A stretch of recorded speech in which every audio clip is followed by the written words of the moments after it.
Hello everyone, welcome to বুলের রান্নাঘর। আজকের recipe ট্যাংরা মাছের ঝোল। এখানে আমি 300 গ্রাম ট্যাংরা মাছ নিয়েছি, পরিষ্কার করে ফ্রেশ করে কেটে নিয়েছি ও আর ফুলকপিও ফ্রেশভাবে কেটে নিয়েছি। কড়াইয়ে প্রথমে একটু বেশি পরিমাণে তেল নিয়েছি যাতে মাছগুলো ভাজা যায় ও আলু ফুলকপিও ভাজা যায়। প্রথমে মাছগুলো ভেজে তুলে নেব। ট্যাংরা মাছ ভাজতে না প্রচণ্ড ফোটে, ওই জন্য সাবধানে ভাজতে হবে, তা না হলে গায়ে তেল ছিটবে। কম বেশি ট্যাংরা মাছ সবাই ভালোবাসে।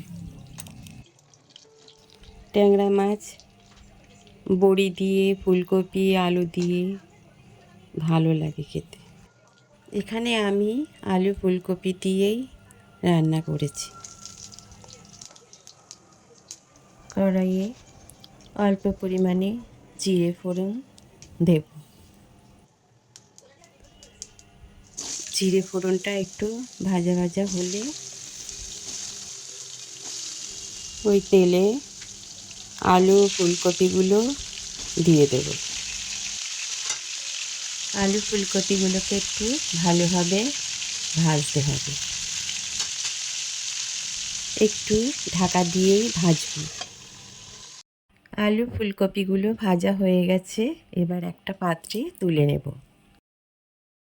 এই আলু ও ফুলকপির ভাজার গন্ধটা দারুণ লাগে,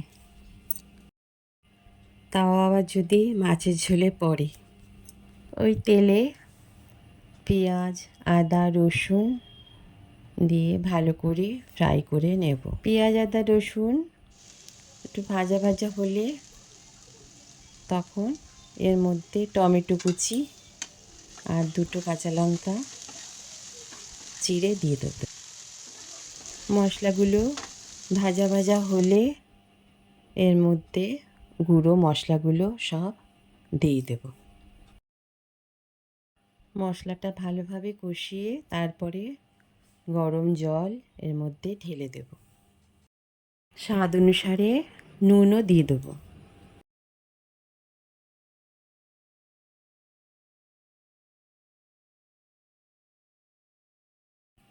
ঝোলটা একটু ফুটে উঠলে আলু ফুলকপিগুলো দিয়ে দেবো।